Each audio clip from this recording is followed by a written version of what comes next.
الصلاة والسلام عليك يا سيدي يا سيدي يا حبيب الله. الصلاة والسلام عليك يا سيدي يا رسول الله. الصلاة والسلام عليك يا سيدي يا سيدي يا سيدي يا حبيب الله. الحمد لله رب العالمين. الصلاة والسلام على أشرف الأنبياء والمرسلين. أما بعد فقد قال الله تعالى في القرآن العظيم: أعوذ بالله من الشيطان الرجيم، بسم الله الرحمن الرحيم. ورفعنا لك ذكرك، صدق الله وصدق رسوله النبي الكريم، ونحن على ذلك من الشاهدين والشاكرين، والحمد لله رب العالمين.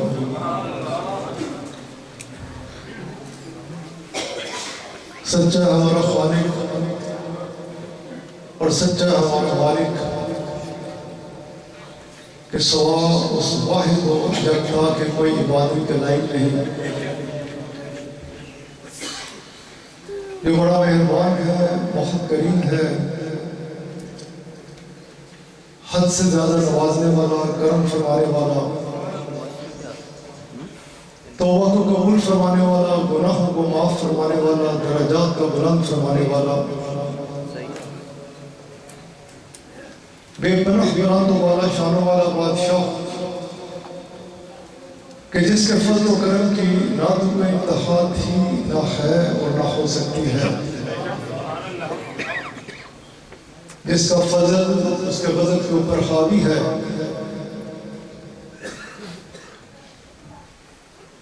اور کس انداز سے حاوی ہے اسے جاننے کی خاطر ہمارے پاس سوائے اس کے اور کوئی راہ نہیں کہ ہم دربار رسالت معاذ صلی اللہ علیہ وآلہ وسلم کی جانب رجوع کریں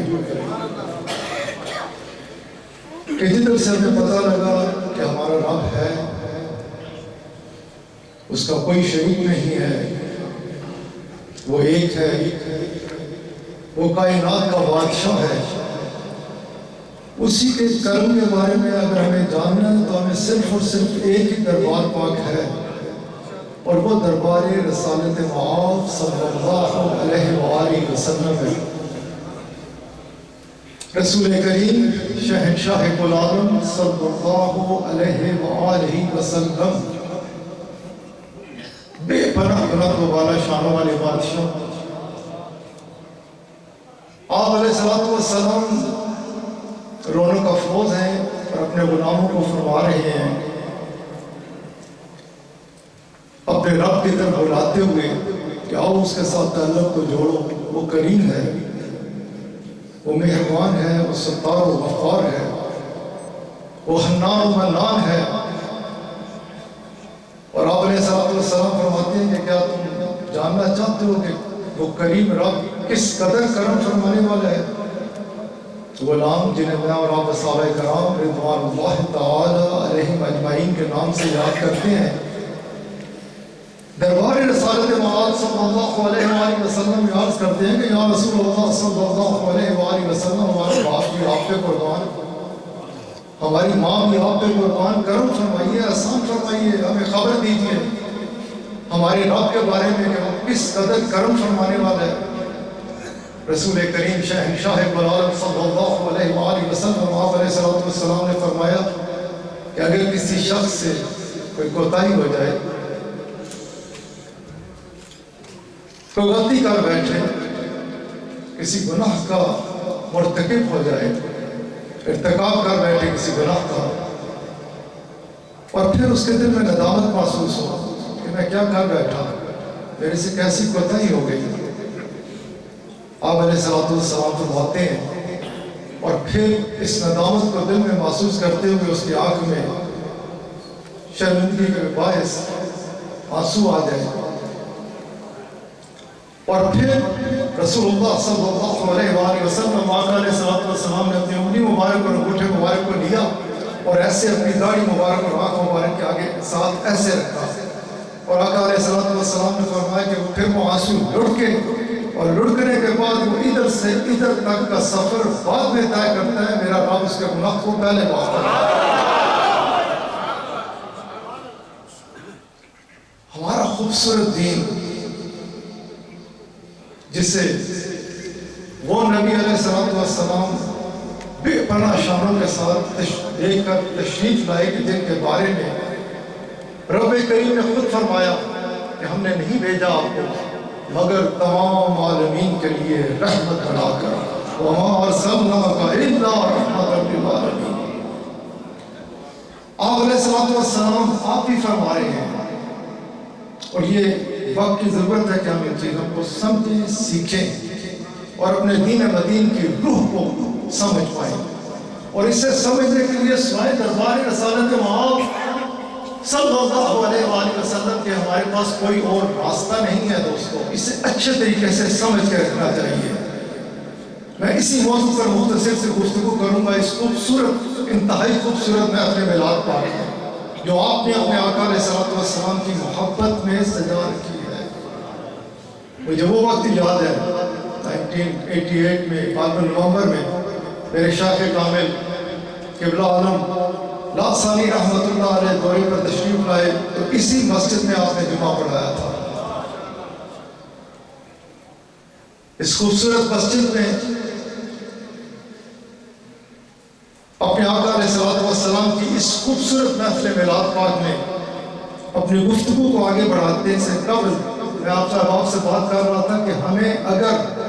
سمجھنا ہے، سیکھنا ہے، کچھ جاننا ہے تو ہمارے پاس ایک ہی دربار ہے، اور وہ ہے دربار رسالت مآب صلی اللہ علیہ وآلہ وسلم۔ اس سے ہٹ کر کہیں سے کچھ پا سکتے ہی نہیں، ممکن ہی نہیں ہے، اور ہم سب اس دربار کے محتاج ہیں۔ اسے بھی سمجھ کے رکھنا چاہیے، پیر ہوں، مرید ہوں، مولوی صاحب ہوں یا مقتدی حضرات ہوں، استاد ہوں یا شاگرد ہوں، فرشی ہوں یا عرشی ہوں، سب کو اللہ کریم نے اگر محتاج بنایا ہے تو اپنے حبیب علیہ السلام انہیں اگر رکھا ہے تو اپنے در کا رکھا ہے، اور ساری کائنات کے لیے اگر کافی و شافی ہیں تو رسول اللہ صلی اللہ علیہ وآلہ وسلم، رسول کریم شہنشاہ عالم صلی اللہ علیہ وآلہ وسلم کے لیے کافی و شافی آپ کے رب کی ذات، اور ساری کائنات کے لیے کافی و شافی رسول کریم شہنشاہ عالم صلی اللہ علیہ وآلہ وسلم کی ذات پاک۔ ادھر سے ہی ہمیں سب کچھ ملتا ہے۔ مجھے اس موضوع کو آگے کرنے سے پیشتر میں اسی پاک دربار میں لیے چلوں کہ رسول کریم شہنشاہ عالم صلی اللہ علیہ وآلہ وسلم آپ اپنے محل مبارک کے دروازہ مبارک کے اوپر رونق افروز ہے، اور ایک شخص گھوڑا لے کے جا رہا ہے۔ رسول کریم شہنشاہ عالم صلی اللہ علیہ وآلہ وسلم آپ علیہ السلام فرماتے ہیں کیا قیمت ہے اس کی؟ عرض کرنے لگے کہ یا رسول اللہ صلی اللہ علیہ وآلہ وسلم، اے تعریفوں کے بادشاہ، اے تعریفوں کے مالک،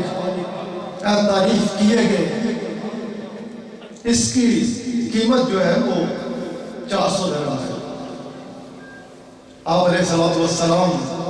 آپ نے فرمایا کہ ٹھہر جا، رک جا۔ آپ علیہ السلام اندر تشریف لے جاتے ہیں، باہر تشریف لاتے ہیں، یہ موقع اسے عطا فرماتے ہیں، اور یہ بھی اسی لیے کہ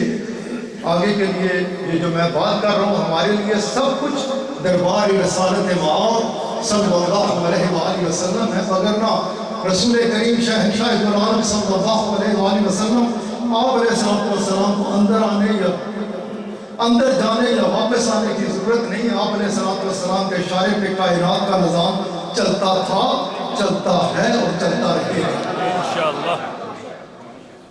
یہ کوئی چیز سامنے لانی تھی مخلوق کے، آپ علیہ السلام تشریف لائے،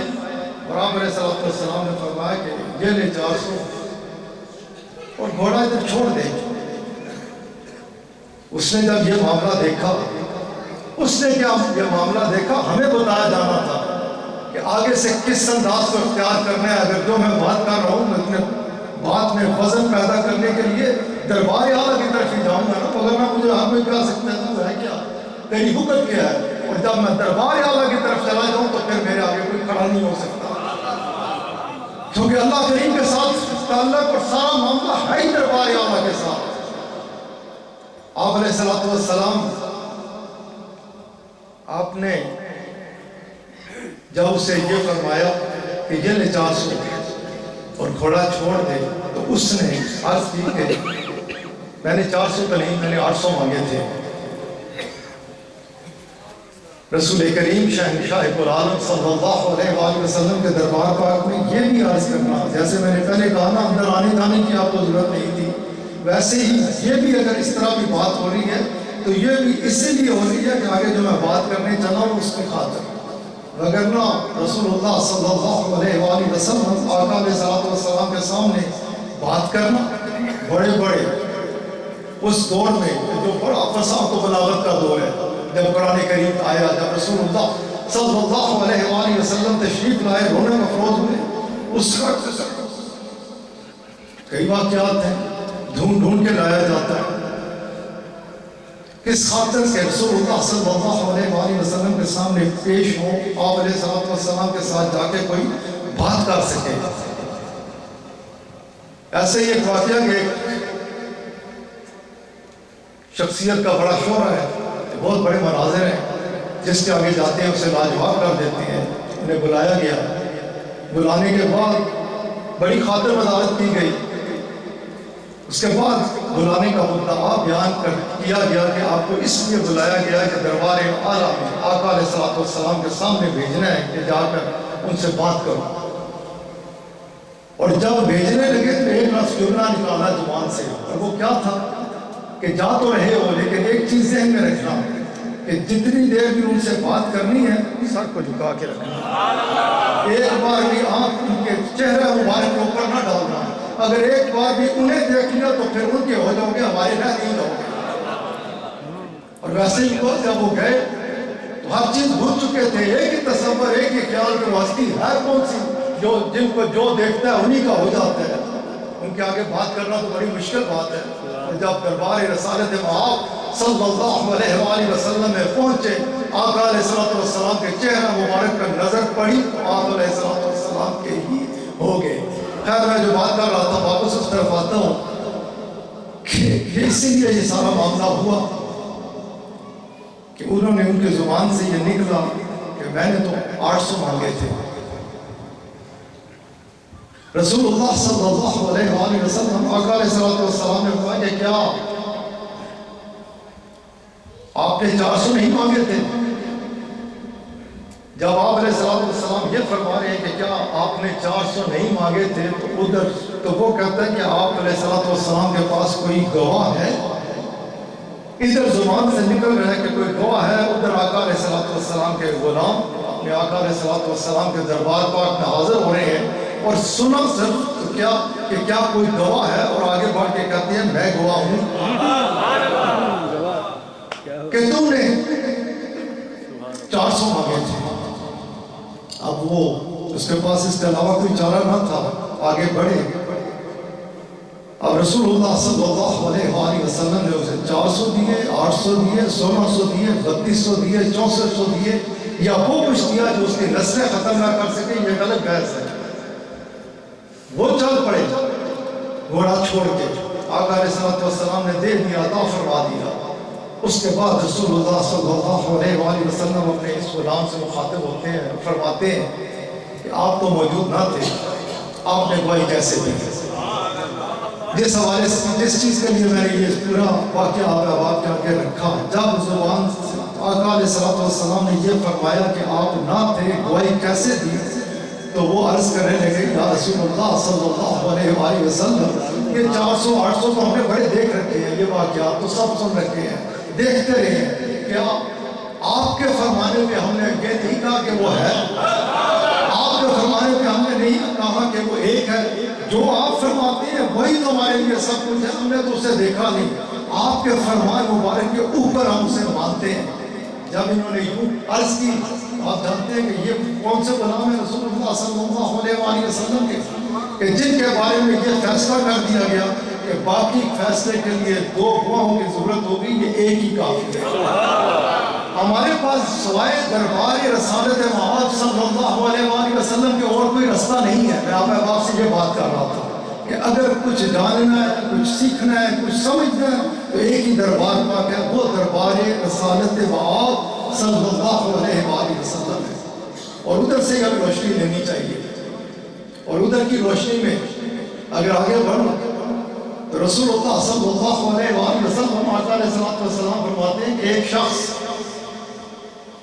اس نے گناہوں کے پہاڑ اپنے اوپر لاد رکھے،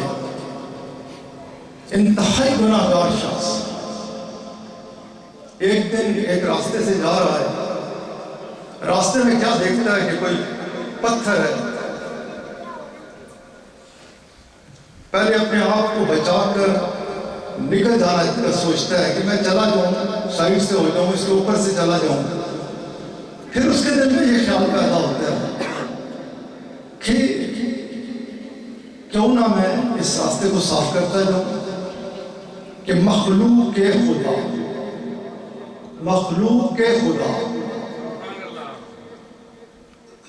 میں سے کوئی ادھر سے گزرے،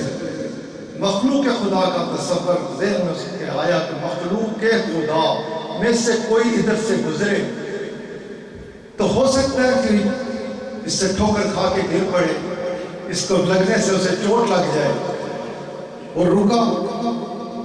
چند لمحے لگے ہوں گے کہ وہ پتھر راستے سے اٹھایا اور سائڈ پہ کر دیا اور آگے چل پڑا۔ رسول اللہ صلی اللہ علیہ وآلہ وسلم علیہ السلام فرماتے ہیں کہ یہ شخص جس نے اپنے اوپر گناہوں کے پہاڑ لاد رکھے تھے، جب وہ راستے کو صاف کر کے اگلا قدم اٹھایا، اس نے وہ زمین کے اوپر بعد میں لگا، میرے رب نے اس کے تمام گناہوں کو معاف فرما دیا۔ یہ ہمارے نبی علیہ السلام، ہمارے آقا علیہ السلام اپنے رب کریم کے کرم کا فرما رہے ہیں کہ وہ کیسا کریم ہے، وہ کس چیز کو پسند فرماتے ہیں۔ رسول اللہ صلی اللہ علیہ وآلہ وسلم آقا علیہ السلام فرماتے ہیں کہ ایک جنگل ہے، ایک ادھر سے عورت جا رہی ہے، اس کا بھی حال یہ کہ انتہائی گناہ گار عورت ہے، ساری زندگی گناہوں کے دلدل میں گزار چکی ہے، ایک کنویں کے کنارے سے گزر رہی ہے، کیا دیکھتی ہے کہ کنویں کے کنارے ایک پیاسا کتا حریص نگاہوں سے کنویں کے اندر جھانکتا ہے، زبان لٹک رہی ہے پیاس سے، پانی نکال نہیں سکتا، لیکن پیاس کی شدت اس کے اوپر طاری ہے۔ اس عورت کو رحم آیا، ترس آیا، رکی، ڈول ڈالا، پانی نکالا، کتے کو بلایا اور آگے چل پڑی۔ رسول اللہ صلی اللہ علیہ وآلہ وسلم دین کے بادشاہ، شریعت کے حاکم، تیرے اور میرے نبی علیہ السلام، جن کے بارے میں رب کریم فرماتا ہے جو یہ دے وہ لو اور جس سے یہ روکے اس سے رک جاؤ۔ آقا علیہ السلام فرماتے ہیں کہ یہ عورت کتے کو پانی پلا کے جب آگے بڑھی تو میرے رب نے اس کے تمام گناہوں کو معاف فرما دیا۔ اللہ کریم بہت مہربان ہے دوستو، اس کے فضل و کرم کی نہ کوئی انتہا تھی، نہ ہے اور نہ ہو سکتی ہے۔ ساری کا سارا دار و مدار اس کے کرم کے ساتھ مشروط ہے کہ جسے وہ دینا چاہے کوئی روک نہیں سکتا، اور جسے وہ روک دے کوئی دے نہیں سکتا۔ اور سچے ہیں اس کے پیارے حبیب، ہماری جانوں کے بادشاہ، شہنشاہ عالم صلی اللہ علیہ وآلہ وسلم، کہ جن کے وسیلے سے، جن کے ذریعے سے مخلوق نے اپنے مولا کریم سے آشنائی حاصل کی۔ مخلوق دوزخ میں گرنے کو تیار، تباہی کے دہانے پہ کھڑی تھی کہ یہ نور پاک جگمگ آیا۔ اس نور پاک نے دستگیری کی، بے پناہ شانوں کے ساتھ ہمارے آقا علیہ السلام رونق افروز ہوئے ہیں۔ ہمارے آقا علیہ السلام کی تشریف آوری پہ رب تعالیٰ فرماتا ہے کہ یہ شانوں کے ساتھ مختلف مقامات پہ ہمارے آقا علیہ السلام کی آمد پاک کو اللہ کریم نے مختلف انداز سے بیان فرمایا۔ اللہ کریم فرماتا ہے کہ تم یہ آپس میں ایک دوسرے کے دشمن تھے، یہ تشریف لائے آپس میں تمہیں بھائی بھائی بنا دیا، نفرتوں کو ختم فرمانے کے لیے تشریف لائے، محبتوں کو عام فرمانے کے لیے تشریف لائے۔ رسول اللہ صلی اللہ علیہ وآلہ وسلم آپ کی آمد پاک کے بارے میں رب کریم قرآن کریم میں رسول کریم صلی اللہ علیہ وآلہ وسلم کی آمد پاک کو یوں بھی بیان فرماتے ہیں کہ یہ نور پاک جگمگایا، اس نور پاک نے دستگیری کی اور دوزخ میں گرنے والوں کا ہاتھ پکڑ کر جنت کی راہ دکھا ڈالی۔ خالق کی نعمتیں شب و روزہ پہ بارش کی طرح برس رہی ہیں۔ کوئی لمحہ ایسا نہیں گزرتا کہ جب ہم اس کی نعمتوں سے کاروبار نہ ہوتے ہوں۔ سب سے بڑی نعمت قرآن مجید و فرقان حمید جو ہماری ہدایت اور رہنمائی کے لیے نازل کیا گیا، ایسی واضح کلام، ایسی بین کلام کہ جس پر چلنے والا کبھی خائف و حاضر ہو ہی نہیں سکتا۔ اسی پاک کلام میں کہ جس خوبصورت ذکر پاک کی محفل پاک میں میں اور آپ اکٹھے ہیں، اس ذکر پاک کے لیے اللہ کریم خود فرماتے ہیں کہ ہم نے خالصتاً آپ کی خاطر آپ کے ذکر پاک کو بلند فرما دیا۔ یہ ذکر پاک اسے بلند فرمانے والا اللہ تعالیٰ ہے۔ اللہ تعالیٰ نے خود فرمایا کہ میں نے اسے بلند فرما دیا۔ اور رسول اللہ صلی اللہ علیہ وآلہ وسلم کا ذکر پاک ہے۔ اس ذکر پاک سے یہ آپ سن رہے تھے الحمدللہ سید علماء کرام بیان فرما رہے تھے، کوئی بھی موضوع لے لیں، ذکر رسول اللہ صلی اللہ علیہ وآلہ وسلم کا ہو، ذکر آقا علیہ السلام کا ہو، آپ علیہ السلام کی کسی بھی صفت مبارک کا ذکر شروع کر دیں، آپ کے علم غیب کا ذکر ہو جائے، آپ علیہ السلام کے اختیار کی بات ہو، ذکر آقا علیہ السلام کا ہو۔ اس ذکر پاک کے بارے میں اللہ کریم فرماتے ہیں کہ ہم نے خالصتاً آپ کی خاطر آپ کے ذکر پاک کو بلند فرما دیا ہے۔ اس کی کوئی حالت ممکن نہیں کہ کوئی قائم کر سکے، نہ اس کی حد ہو سکتی ہے۔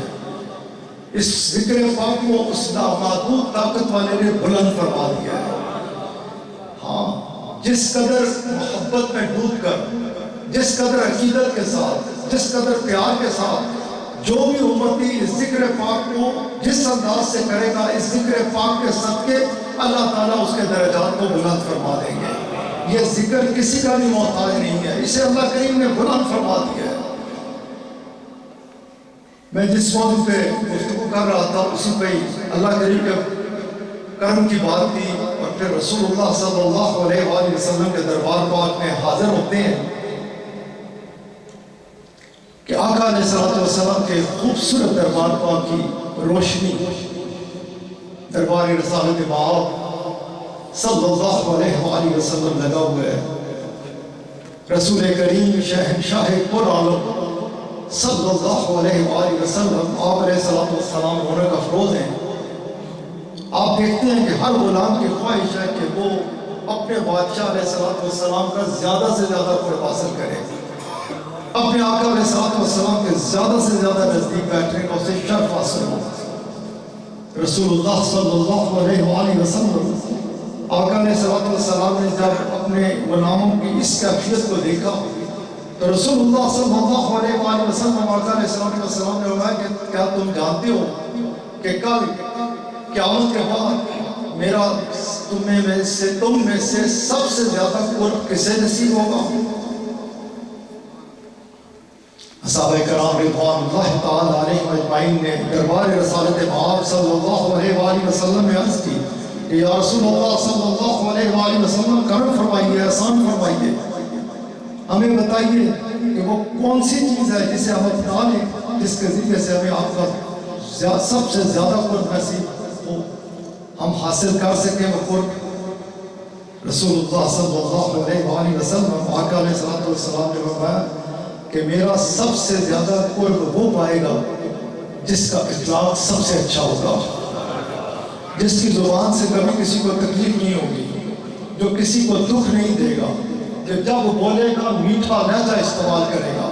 رسول اللہ صلی اللہ علیہ وآلہ وسلم نے فرمایا کہ یہ ذریعہ جو اختیار کرے گا اسے میرا سب سے زیادہ قرب ملے گا۔ رسول اللہ صلی اللہ علیہ وآلہ وسلم آقا علیہ السلام ایک اور مقام پر یوں فرماتے ہوئے نظر آتے ہیں کہ قیامت کے دن میزان میں جب اعمال ڈالے جائیں گے تو سب سے وزنی چیز جو ہوگی وہ تمہارا اخلاق ہوگا۔ میرے پیارے دوستو، یہ ہمارا خوبصورت دین متین روشنی دیتا ہے مسلمانوں تم نے کس انداز سے رہنا ہے، تمہاری کیا کیفیت ہونی ہے، تمہارا کیسا اخلاق ہونا چاہیے، تمہاری کیسی زبان، کیسی گفتار ہونی چاہیے۔ ادھر سے رسول اللہ صلی اللہ علیہ وآلہ وسلم آقا علیہ الصلوۃ والسلام اپنے محل مبارک کے اندر تشریف لے جاتے ہیں۔ ازواج مطہرات کی بھی یہی کیفیت ہے کہ ہر ایک کی یہی کوشش کہ مجھے رسول اللہ صلی اللہ علیہ وآلہ وسلم کا سب سے زیادہ قرب نصیب ہو۔ رسول کریم شہنشاہ العالم صلی اللہ علیہ وآلہ وسلم ان کی کیفیات کو دیکھتے ہوئے انہیں بھی فرماتے ہیں کہ کیا تم اس چیز کی خبر رکھتی ہو کہ کس چیز کو اپناؤ گی تو میرا سب سے زیادہ قرب قیامت کے بعد تمہیں ملے گا؟ انہوں نے عرض کی کہ یا رسول اللہ صلی اللہ علیہ وآلہ وسلم کرم فرمائیے، احسان فرمائیے، ہمیں بتائیے کہ ہم کس چیز کو اپنا لیں جو ذریعہ بنے گا کل ہمارے لیے آپ کے قرب کا۔ رسول کریم شہنشاہ العالم صلی اللہ علیہ وآلہ وسلم آپ علیہ السلام نے فرمایا کہ جو تم میں سے لمبے ہاتھوں والی ہوگی۔ حدیث مبارکہ میں آتا ہے کہ ازواج مطہرات نے اپنے ہاتھوں کی پیمائش شروع کر دی۔ جب یہ کیفیت دیکھی تو رسول اللہ صلی اللہ علیہ وآلہ وسلم جن کے چہرہ مبارک کے اوپر ہر وقت مسکراہٹ رہتی ہے، ہر وقت مسکراہٹ رہتی ہے۔ اکثر و بیشتر کہا جاتا ہے، ماضی کا صیغہ استعمال کیا جاتا ہے، دربار رسول اللہ صلی اللہ علیہ وآلہ وسلم اس وقت بھی شانوں کے ساتھ رونق افروز تھے جب کچھ نہیں تھا۔ آقا علیہ الصلوۃ والسلام کے تین انداز مبارک ہیں۔ ایک وہ انداز مبارک جب کچھ نہیں تھا آقا علیہ الصلوۃ والسلام تھے، پھر وہ ایک انداز مبارک جو آپ مدینہ مکہ پاک میں رونق افروز ہوئے، مدینہ پاک میں اس شان کے ساتھ کہ نگاہ آپ کے اوپر پڑی اور اللہ تعالیٰ اٹھا کے کہاں سے کہاں لے جائے، ایک ایمان کی نگاہ، ایک ایمان کی نگاہ رسول اللہ صلی اللہ علیہ وآلہ وسلم کے چہرہ مبارک پر پڑے۔ آج کے سارے پیر، سارے مولوی، سارے عالم، سارے ظاہری علوم والے، سارے باطنی علوم والے اکٹھے کر لو، ان کی جوتیوں کے ساتھ جو ذرے لگتے تھے ایک ذرے تک نہیں پہنچے۔ ایک ایمان، ایک ایمان والی نگاہ، ایک وہ وقت شہنشاہ العالم صلی اللہ علیہ وآلہ وسلم شانوں کے ساتھ رونق افروز، اور اس وقت کے بارے میں آقا علیہ الصلوۃ والسلام نے خود فرمایا کہ بہترین وقت ہے، بہترین زمانہ ہے، اس سے بہتر دور اور کوئی آ نہیں سکتا، ہو نہیں سکتا۔ اور پھر ایک یہ زمانہ ہے کہ رسول اللہ صلی اللہ علیہ وآلہ وسلم آج بھی شانوں کے ساتھ رونق افروز ہیں۔ ایمان والے جاتے ہیں، ایمان والے مانگتے ہیں، ایمان والوں نے عرض کی یا رسول اللہ ہاتھ نکل چاہتا ہوں، بوسہ دینا چاہتا ہوں۔ رسول اللہ کا ہاتھ خواجہ پاک سے نکلا، انہوں نے بوسہ دیا۔ ایمان والوں نے روٹی مانگی، آقا نے روٹی دی۔ ایمان والوں نے جو کچھ مانگا آقا دیتے تھے، دیتے ہیں اور دیتے رہے۔ ہم لینے والے آپ کا وہ وقت ایک وقت یہ نہیں ہے جو ابھی آسان صاحب پڑھ لیتے اللہ یعطی ما لا یحتسب، خزانے اس کے ملکیت رسول اللہ صلی اللہ علیہ وآلہ وسلم کی ہے۔ وقت نہیں میں اس موضوع میں جان پڑھوں، میں جو بات کر رہا تھا واپس ادھر جاتا ہوں کہ رسول اللہ صلی اللہ علیہ وآلہ وسلم کے خوبصورت چہرہ مبارک کے اوپر جو ایک مسکراہٹ رہتی ہے وہ ہو گئی، اور وہ انداز کے جس کے لیے صحابہ کرام رضوان اللہ تعالی علیہم اجمعین فرماتے ہوئے نظر آتے ہیں مختلف مقامات پر، مختلف جگہوں پر، کہ ہم اس وقت کے منتظر رہتے ہیں کہ کبھی ایک تو ہم نے وہ فرماتے ہیں ہم نے کبھی بھی رسول اللہ صلی اللہ علیہ وآلہ وسلم کو نہیں دیکھا، مگر اس کیفیت میں دیکھا جب بھی دیکھا کہ آقا علیہ السلام کے چہرہ مبارک کے اوپر مسکراہٹ۔ اسی والے سے خیر آگے رسول اللہ صلی اللہ علیہ وآلہ وسلم آقا علیہ السلام آپ اس انداز سے مسکرائے۔ صحابہ کرام فرماتے ہیں کہ ہم اس چیز کے بڑی خواہش رکھتے ہیں کہ آقا علیہ السلام کو بھی اس انداز سے مسکرائیں کہ آپ کے دندان مبارک ظاہر ہوں، اور اس سے خوبصورت منظر ہماری آنکھیں میں کوئی اور پایا نہیں کہ جب آقا علیہ السلام اس انداز سے مسکراہٹ کرتے ہیں۔ آپ علیہ السلام کی مسکراہٹ گہری ہوئی اور آقا علیہ السلام نے اور رسول اللہ صلی اللہ علیہ وآلہ وسلم آپ کو پتہ ہے کہ آقا علیہ السلام نے ہمیں حکم بھی یہ دیا ہے کہ جب جا رہے ہو، کہیں جا رہے ہو، جب کسی کو دیکھو تو مسکرا کر دیکھو۔ یہ ہمارے دین کی تعلیمات ہیں کہ جب کسی کے اوپر نگاہ پڑے اسے مسکرا کے دیکھو۔ ابھی میں اس دوست کے ساتھ آ رہا تھا نیو جرسی سے، ادھر وہ رکے ایک سیکنڈ کے لیے، انہوں نے رکتے ہوئے جب وہ پل کراس کرتے ہوئے جو ٹول دینا پڑتا ہے، دینے سے پہلے وہ جو لینے والا تھا اسے ادھر کے انداز کے مطابق اس سے بات کی، چلنے سے پہلے کی،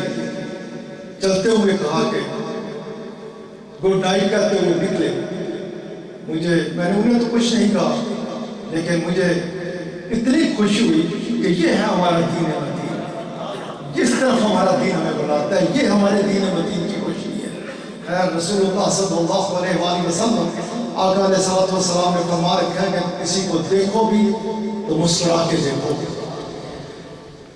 رسول اللہ صلی اللہ علیہ وآلہ وسلم آقا علیہ السلام نے مسکراتے ہوئے فرمایا کہ ہاتھوں کی یہ ظاہر لمبائی ہے جو اس کا میں بات نہیں کر رہا۔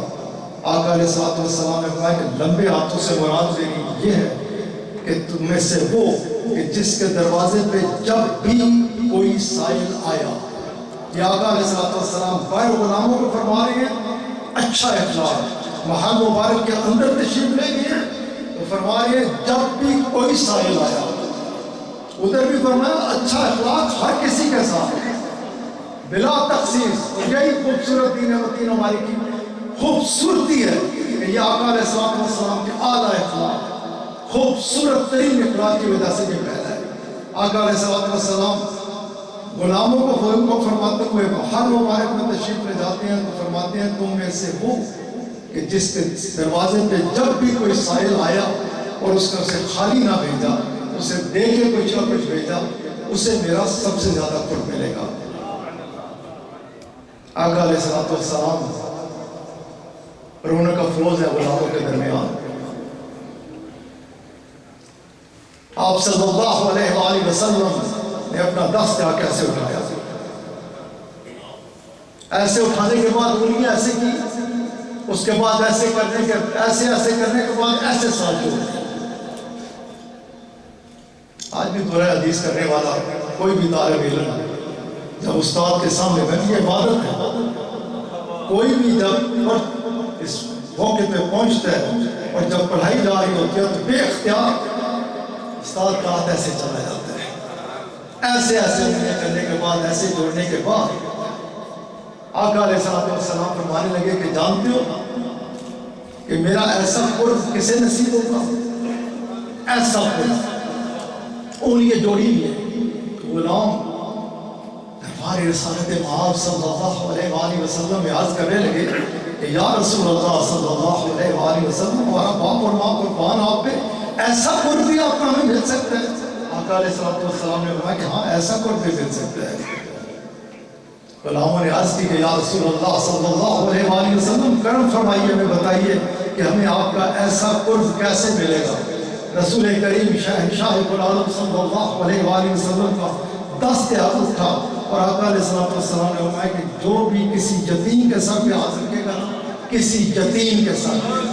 کسی بھی یتیم کے سر پہ، کوئی بھی یتیم ہو اس کے کام آئے گا، اس کے سر کے اوپر ہاتھ رکھے گا، آقا علیہ السلام نے فرمایا اسے میرا یہ قرب نصیب ہوگا۔ میں اکثر و بیشتر اپنے ملک پاکستان میں جب اس حدیث مبارک کو بیان کر رہا ہوتا ہوں، میں بڑے دکھ کے ساتھ لوگوں کے ساتھ ادھر بات کرتا ہوں کہ ہمارے آقا علیہ السلام یوں فرمائے کہ میرا یہ قرب حاصل کرنا چاہتے ہو تو یتیم کے سر پہ ہاتھ رکھ دو۔ اور کچھ لوگ کس انداز سے کسی نے جیکٹ باندھی، کسی نے مسجد میں نماز ہو رہی ہے کلیشن کو اٹھائی، کوئی بازار میں چلا گیا، حد تو یہ ہے کہ جنازے بھی محفوظ نہیں رہے، درگاہیں آپ نے دیکھا، دادا صاحب رحمۃ اللہ علیہ سے لے کر پاک پتن شریف کراچی عبداللہ شاہ بازی رحمۃ اللہ علیہ، یہ وہ دربار ہیں کہ جن پہ خالی یہ نہیں کہ کسی کو اگر کوئی پریشان ہوتا ہے، دادا صاحب جائیں، آپ لوگ جاتے ہیں پاکستان، جاتے ہوں گے، یہ درگاہوں پہ کیا ہوتا ہے جب کوئی شخص پریشانی کا شکار ہوتا ہے، ذہنی خلفشار کا شکار ہوتا ہے، اسے سکون نہیں مل رہا ہوتا، چلا جاتا ہے ادھر جا کے دعا کرتا ہے، ادھر بیٹھ کے نوافل پڑھنا شروع کر دیتا ہے، نتیجہ کیا نکلتا ہے، اسے سکون مل جاتا ہے، اطمینان مل جاتا ہے، ادھر سے چلا جاتا ہے۔ ایک تو روحانی بھوک بجھتی ہے، روحانی پیاس بجھاتا ہے، دوسرا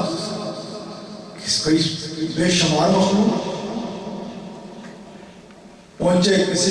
شہر میں، کراچی پہنچے یا ہمارے اسلام آباد آگے، بڑے بڑے ایوان ہیں، بڑی بڑی عمارتیں ہیں، نزدیک نہیں جا سکتا، کچھ ملنا تو بڑی دور کی بات ہے، اس کو قریب بھی نہیں کوئی کھڑی نہیں دیتا۔ اسلام آباد میں ان ایوانوں کے ساتھ ہی حضرت بڑی سرکار کا دربار ہے، دن ہو یا رات ہو، کوئی ذہنی سکون کی تلاش میں جاتا ہے، ادھر بیٹھ کے نوافل پڑھتا ہے، اسے سکون ملتا ہے۔ ان ایوانوں میں جا نہیں سکتا پیٹ کی بھوک بجھانے کی خاطر، لیکن اس جگہ چلا جاتا ہے، اسے پتہ ہوتا ہے میں دن کے کسی پہر یا رات کے کسی حصے میں چلا جاؤں گا، میری روحانی بھوک بھی مٹے گی اور میرے پیٹ کی بھی بھوک مٹ جائے گی۔ ان جگہوں پہ جا کر اس انداز سے اور پھر جگہ جگہ پر یہ سارا کرنے کے بعد نتیجہ کیا نکلتا ہے، جو میں بات کرنے چلا تھا، رسول اللہ صلی اللہ علیہ وآلہ وسلم فرماتے ہیں جس نے یتیم کے سر پہ ہاتھ رکھا وہ جنت میں میرے ساتھ ایسے ہے۔ اور آپ خود سوچئے کہ یہ لوگ جو ان حرکات میں ملوث ہیں، جب یہ اس طرح کے دھماکے کرتے ہیں تو نتیجہ کیا نکلتا ہے، بے گناہ لوگ شہید ہو جاتے ہیں، جس کے نتیجے میں کتنے بچے یتیم ہو جاتے ہیں۔ اگر یتیم کے سر پہ ہاتھ رکھنے والا رسول کریم کا یوں قرب حاصل کرے گا تو کسی کو یتیم کرنے والا جنت کی ہوا بھی پا سکتا ہے؟ ممکن نہیں ہے۔ ہمارا خوبصورت دین، ہمارا عرفہ والا دین، ہمارا بے تحاشا خوبصورت دین، یہ تو بھلائی کا وعدہ دیتا ہوا نظر آتا ہے، ایک دوسرے کے کام آنے کا۔ رسول اللہ صلی اللہ علیہ وآلہ وسلم کی اس انتہائی خوبصورت محفل میلاد پاک میں اکٹھے ہونے والوں، اپنے آقا علیہ السلام کے خوبصورت دربار پاک کی تعلیمات کو سنو۔ ہمارے آقا علیہ السلام عالمین کے لیے رحمت بن کر تشریف لائے ہیں۔ آقا علیہ السلام کے دربار میں تو کرم ہی کرم ہے، ہم نے اگر ادھر سے حاصل کرنا ہے، جیسے اللہ کریم نے فرمایا جو یہ دیتے ہیں لو اور جس سے یہ روکتے ہیں رک جاؤ۔ ہم تو کئی بار اس سے کشم و کش کا شکار ہو جاتے ہیں کہ اس نے تو میرے ساتھ یہ کیا، اس نے تو میرے ساتھ ایسا برائی کی، اس میں مزہ ہی اس میں ہے دوست کہ اگر آپ کے ساتھ کوئی برائی کرے آپ اس کے ساتھ بھلائی کریں۔ اور یہی دربار رسالت مآب صلی اللہ علیہ وآلہ وسلم کی تعلیمات ہیں۔ رسول کریم شہنشاہ العالم صلی اللہ علیہ وآلہ وسلم آقا علیہ السلام ایک راستے سے اکثر و بیشتر اگر آپ نے سن رکھا ہوگا تشریف لے جاتے، ادھر ایک بڑھیا سارا کوڑا اکٹھا کرنے کے بعد ادھر ڈال دیا کرتی ہے۔ ایک دن رسول کریم شہنشاہ العالم صلی اللہ علیہ وآلہ وسلم، ادھر میں اب اس موضوع سے آ کر ایک دو باتیں اپنے آقا علیہ السلام کے حوالے سے کرنا چاہوں گا۔ یہاں تک بات کی جاتی ہے کہ کوڑا ڈال دیا جاتا تھا، یقینی طور پہ وہ ڈالتی تھی، لیکن یہ کسی کے زیادہ کم جگہ پہ بات کی جاتی ہے، یہ بھی حدیث بیان کی جاتی ہے۔ علماء جید علماء کرام بیٹھے ہیں، حدیث مبارکہ میں آتا ہے کہ جب رسول اللہ صلی اللہ علیہ وآلہ وسلم کہیں تشریف لے جاتے نا، قدم اٹھاتے، تو حدیث مبارکہ میں آتا ہے کہ غلام کہتے ہیں کہ ہمیں یوں لگتا، مثال یوں دی گئی ہے جیسے تھان لپیٹا جاتا ہے نا، زمین لپٹتی تھی آپ کے قدموں کے ساتھ، زمین کی اپنی بے تحاشا خواہش ہوتی کہ رسول اللہ صلی اللہ علیہ وآلہ وسلم کے قدمین شریفین کے ساتھ لپٹتی چلی جاؤ۔ رسول اللہ صلی اللہ علیہ وآلہ وسلم کو زمین جانتی ہے، آپ ہر چیز کے نبی رسول ہیں، ایک اور حدیث مبارک کہ آقا علیہ السلام جب ہماری تربیت کی خاطر کہ تمہیں جب رفع حاجت کے لیے جانا ہو تو کیا طریقہ ہونا چاہیے، اس طرح نہیں کہ جس طرح سر عام کھڑا ہو جائے بیٹھ جائے بندہ. تربیت کی خاطر آقا علیہ السلام جب آپ علیہ السلام کو